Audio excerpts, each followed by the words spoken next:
Jangan sunat, nanti kamu jadi Yahudi. Saya Pendeta Henry Tandianta, Master of Bibliology Studies dari Gereja Alkitab Allah Esa Firman Utama Gaifu. Saya ditanya, sebenarnya orang Kristen itu perlu sunat enggak sih Pak HTD? Ya, orang-orang Kristen maupun orang-orang di luar Israel, jangan sunat, nanti kamu jadi orang Yahudi.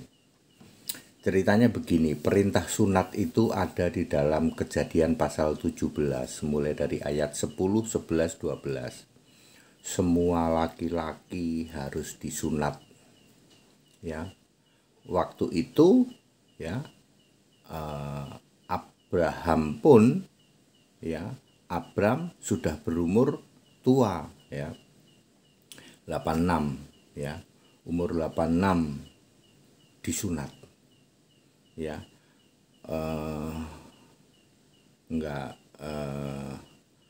umur 99 ya, 100 tahun disunat. Ismail umur 14 tahun juga disunat ya.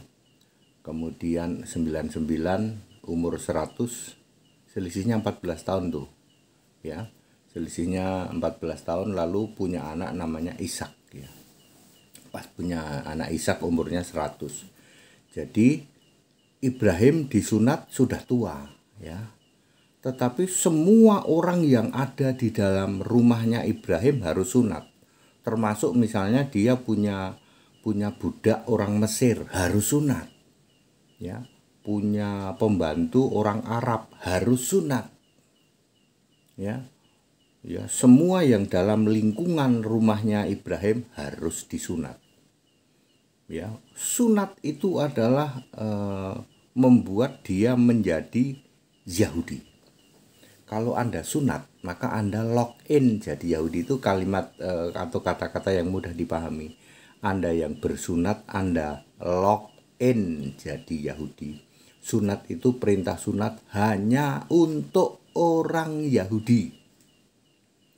Kristen tidak sunat ya. Kristen di luar Israel tidak sunat ya.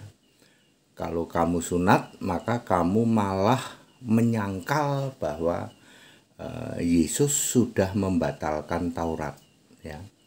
Di dalam Efesus 2 ayat 15, Taurat itu sudah batal, termasuk sunat. Makanya sunatnya menjadi sunat dalam hati ya. 613 perintah Taurat ya, perintah dan larangan itu batal, termasuk halal haram, termasuk hari Sabat ya, termasuk korban, motong korban yang berapa, 15 kurang 2, 13 binatang itu untuk 4 macam korban sembelihan dan 1 korban sajian ya. Itu sudah nggak boleh ya, nggak boleh motong korban ya, seperti itu. Nggak boleh sunat. Kalau kalian orang Kristen masih sunat, maka Anda menyangkal Yesus telah mati di salib ya. Makanya orang Kristen tidak boleh sunat. Pak, kalau sunat alasan kesehatan gimana? Ya nggak apa-apa ya, nggak apa-apa. Anak saya juga saya sunat ya, tapi tidak dengan alasan keimanan. Anda yang sunat, maka Anda lock in jadi Yahudi. Anda terikat harus melaksanakan 613 perintah dan larangan Taurat. Ya, ini saya mengingatkan kepada para mukalaf ya, jangan sunat. Kalau kamu sunat, kamu lock in jadi Yahudi, dan semua yang melaksanakan perintah Taurat tidak ada yang selamat. Enggak ada orang selamat karena melakukan perintah Taurat, enggak bisa. Ya, kamu harus motong 13 ekor binatang setiap tahun ya. 1 sapi dan 12 kambing. Kalau nggak salah kambingnya 2, dombanya 10 ya. Nanti bisa dicek di Imamat ya, Imamat 23 kalau nggak salah ya, Imamat 23 ayat 15 sampai 21. Di situ menulis tentang korban ya, bahwa pada hari Pentakosta ya, setahun sekali harus menyembelih 10 domba, 2 kambing, 1 sapi. Bayangin. Tuh, ya, harus itu. Mampu kalian? Satu aja nggak mampu ya toh. Bayangin, 10 domba, 2 kambing, 1 sapi. Imamat 23 ayat 15 sampai 21. Jadi kalian ya, ini saya ngasih tahu kalian yang para mukalaf lalu akhirnya kamu bersunat, kamu login jadi Yahudi. Jadi keraknya neraka, jadi bersunat itu malah tanggung jawabnya berat ya Pak, betul. Kamu harus melakukan perintah-perintah Taurat. Nggak mungkin bisa Pak, nggak mungkin bisa. Jadi keraknya neraka Pak, iya. Aduh Pak, ya iya.